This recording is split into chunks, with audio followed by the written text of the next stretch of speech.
A few weeks ago, we took a look at a mini PC that we tested a ton of retro emulation on that cost somewhere around 350 bucks. And it was amazing for the price. That was the Beelink S12 Pro. If you haven't watched that video, take a look. That thing was one of my more highly recommended mini PCs for emulation purposes for playing games, right?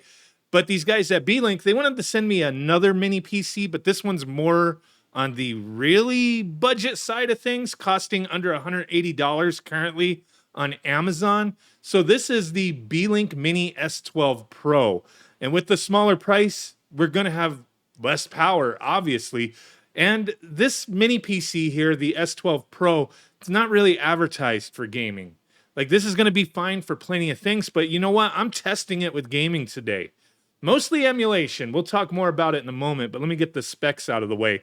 So the Mini S12 Pro, it comes equipped with a 12th generation Intel Alder Lake N100, which has 16 gigabytes of DDR4 RAM, 500 gigabyte M2 SSD drive, and it also has a slot inside if you want to add a 2.5-inch hard drive. It also has Wi-Fi 6, Bluetooth 5.2. Then as far as the inputs and outputs go, we are sorely lacking here, but at least we do have 4 USB 3.2s. No USB-Cs to be seen here, which is unfortunate. We also have 2 HDMI 2.0 ports that are capable of 4K 60 hertz. So with this device here, like I said, it costs under 180 bucks currently. I wanted to test a lot of things. Initially, I was going to, test some PC gaming as well, but this thing is just a slog with most PC games that I wanted to test. If you're playing some, more reasonable as far as, performance requirements go, 2D games, a lot of indie stuff, it'll play fine. Like, I played Dead Cells for quite a while on this device, and that played fine. But things that were more demanding, I was just having a more difficult time. But there's for sure going to be a lot of games that you could play PC-wise, native PC games, cranking down the, the video and whatnot as far as your different configurations with your games go. But as far as emulation goes, that's what I really wanted to test here. See what this thing's capable of, because at under 180 bucks, hey, maybe this will be a good option for somebody wanting to set up something, with their TV or maybe a little, arcade machine or something. Definitely you could watch movies on this thing, do all your basic PC functions. You got some spreadsheets to do. You want to check some emails, watch some Netflix, watch some YouTube. This is going to be fine. But emulation, let's get into it. So as far as playing any emulation goes, I really wanted to start from the bottom, like the lower demanding stuff, and kind of work my way up. I am using a CoinOps build that I've been featuring quite a bit lately that goes all the way up to like PS3. So I wanted to test like pretty much every system on this build that I have here and kind of give you guys some thoughts on, how things are performing, what works and what will not work. So I'm going to go ahead and showcase some footage, give some comments here and there, and then give some final thoughts at the end.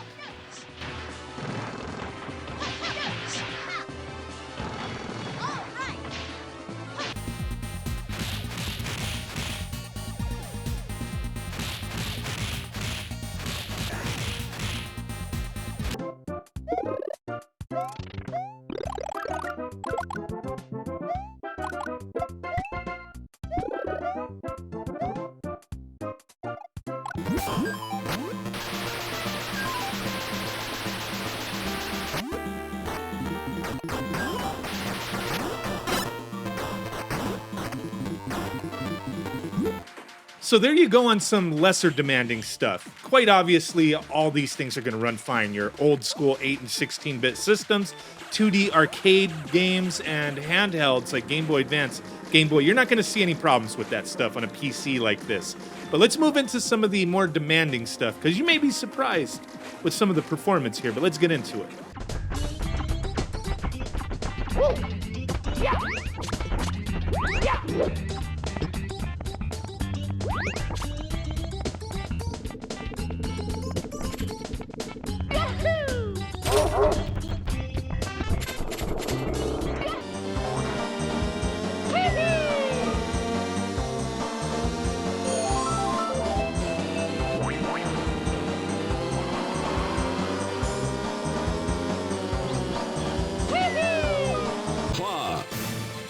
versus Maxi.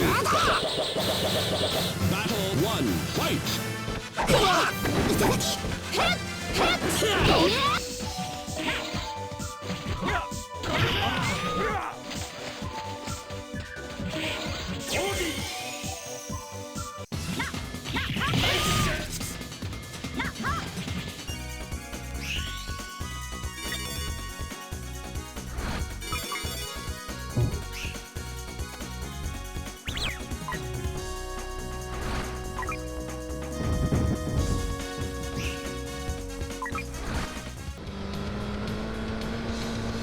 Medium right.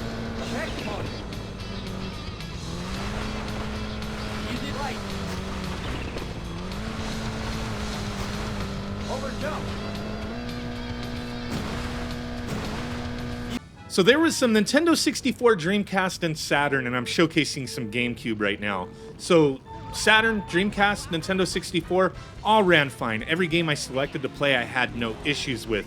And then GameCube, most of the games ran all right, but I did find a few issues here and there, like F-Zero, there was some slowdown here and there. So even if some games run great on a system, doesn't mean every game will, you know, depending on the PC that you're using. So yeah, it may be a little hit and miss with GameCube, but let's go ahead and move on to some more demanding stuff.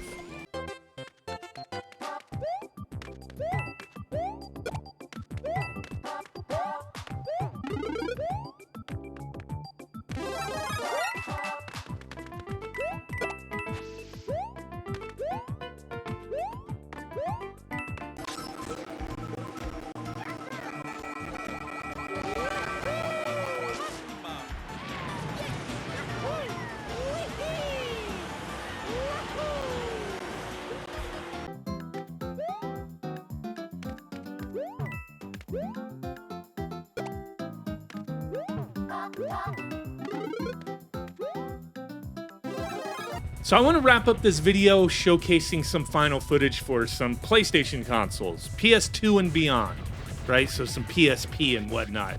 Now, PS2, some of the more demanding games, just, man, they wouldn't run right. They would run real slow. But things that are not very intense, like, they run okay. PS3, I couldn't even get the most simplest of games to run.